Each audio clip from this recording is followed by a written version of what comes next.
Dear student, जैसे हमने पिछले वीडियो में डिस्कस किया था कि हमने जीरोस कैसे फाइंड आउट करने हैं पॉलिनोमियल के। अब हम एक और केस ले रहे हैं। उसमें हमारे पास क्वाड्रेटिक पॉलिनोमियल है x square plus x plus sorry x square plus x minus 12।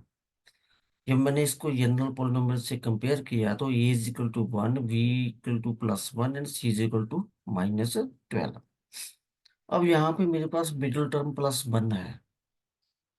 तो अब मैंने वो दो डिजिट फाइंड आउट करने हैं, इनका सम +1 हो और प्रोडक्ट हो -12। अब जब मैं 12 के फैक्टर बनाऊंगा तो 1 × 12, 2 × 6, 3 × 4। अब अगर आप ध्यान से देखेंगे, जो मेरे पास टू डिजिट का सम है वो है इक्वल टू प्लस के बराबर। जो प्रोडक्ट है वो है मेरे पास -12। प्रोडक्ट जिसको हम गुणनफल बोलते हैं वो माइनस तभी होता है अगर एक नंबर उसमें प्लस का हो, एक माइनस का। अब कौन सा नंबर प्लस का होना चाहिए, कौन सा माइनस का होना चाहिए, ये चीज हमें पता लगती है सम से। फॉर एग्जाम्पल, मान लो मेरे पास दो नंबर है, 6 × 2। अब मेरे को बोल दिया गया कि इनका जो प्रोडक्ट है वो -12 है, जिसका मतलब एक नंबर इसमें से माइनस का होगा। और सम मेरे को बोल दिया गया -4 है। तो ये अंडरस्टूड है, अगर सम माइनस का है तो उसमें जो बड़े नंबर डिजिट होगा वो माइनस का होगा। जैसे से -6 + 2 इज इक्वल टू -4। अगर इसी केस में सम प्लस का 4 हो जाए तो डिजिट तो मेरे पास 6 और 2 है। तो इनमें जो छोटा नंबर है वो माइनस का होगा। तभी मेरे पास सम किसका आया था, +4।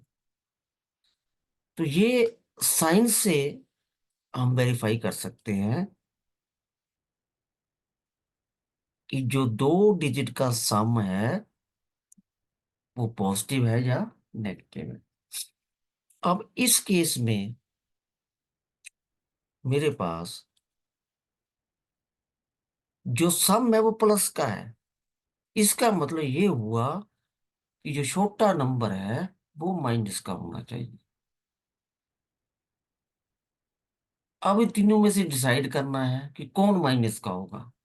अगर -1 + 12 करे तो 11 आता है। -2 + 6 करे तो +4 आता है। तो ये दोनों तो हो नहीं सकते। अगर -3 + 4 करें तो +1 आता है। तो मेरे पास वो दो नंबर होंगे, -3 एंड 4 होंगे। अब लिखने का प्रोसेस उनका सेम वही है। x² plus -3 + 4x - 12। तो मेरे पास हो गया x² -3x +4x - 12। अब फर्स्ट जो ये पेयर है, सेकंड पेयर ये है। फर्स्ट पेयर में से मैं x कॉमन लूंगा तो x - 3। दूसरे पेयर में से मैं +4 लूंगा तो x - 3। और दोनों में x - 3 and x + 4। Then x = 3 आ गया, दूसरा x = -4। तो ये जो पोलिनोमियल था इसके जो जीरोस है 3 और -4 बने। अब मैंने एक केस और आपको समझाना है जिसमें मेरे पास जो सम है वो माइनस का हो। अब हम एक पोलिनोमियल लेंगे ऐसा। सपोज मैंने ये पोलिनोमियल लिया है 2x² माइनस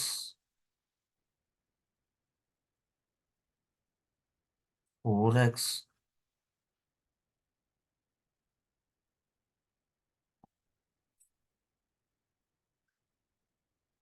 अब इसको जब मैं जनरल क्वाड्रेटिक पोलिनोमियल से कंपेयर करूंगा तो फर्स्ट टर्म मेरे पास ये जो है 2 आ गया। b = -4, c = -6। अब जो सम है उन डिजिट का वो आना चाहिए जो मेरे पास एक्स का बी है, -4। प्रोडक्ट क्या आना चाहिए?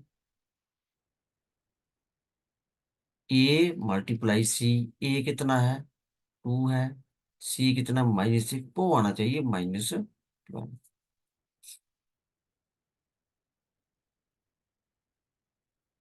अब मैंने 12 के फैक्टर बनाने हैं फिर।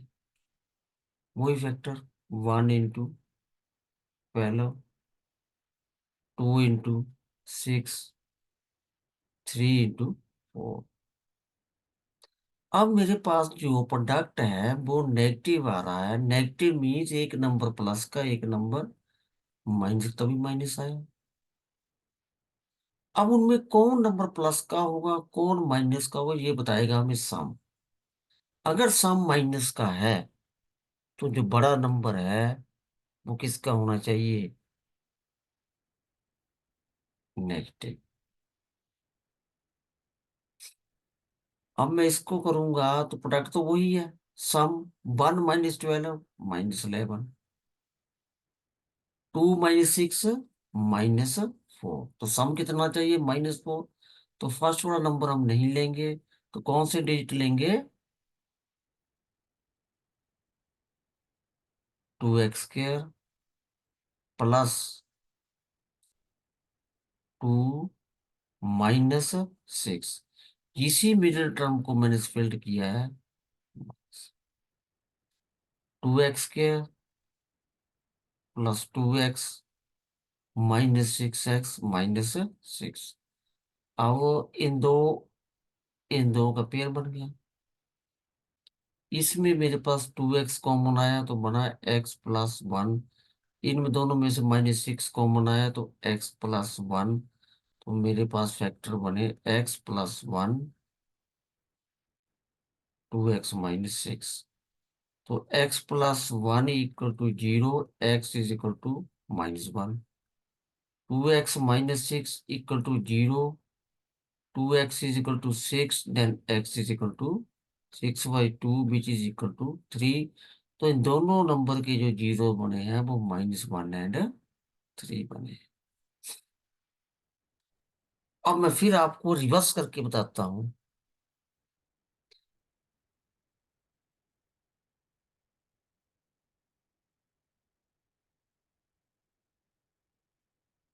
अब वो क्वाड्रेटिक पोलिनोमियल आप फाइंड आउट कीजिए जिनका जो सम है, जिनके जो जीरोस है -1 एंड 3 है। तो पहले मैं सम निकालता हूँ। -1 + 3 विच इज इक्वल टू 2। फिर मैं प्रोडक्ट निकालता हूँ। -1 × 3 इज इक्वल टू -3। अब x² -sx + b x² -2x लेकिन जो मेरे पास क्वाड्रेटिक पोलिनोमियल था ओरिजिनल में वो क्या था?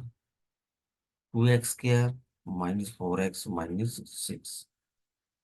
आप कहेंगे हमारा वो पोलिनोमियल तो नहीं आया। अगर आप ध्यान से देखेंगे तो इस पोलिनोमियल में जो फर्स्ट वाला था 2 कॉमन लेंगे तो मेरे पास ओरिजिनलिटी में यही पोलिनोमियल था। इसलिए मैंने ऐसी केस को आपके सामने डिस्कस किया। अगर आप सॉल्व करके देखिए तो आपके जो जीरोस है वो यही आएंगे। अब जब मैं 2 कॉमन ले तो एक्स के मैं 2x - 3 था। मुझे आशा है कि आपको ये चीज समझ आ गई होगी।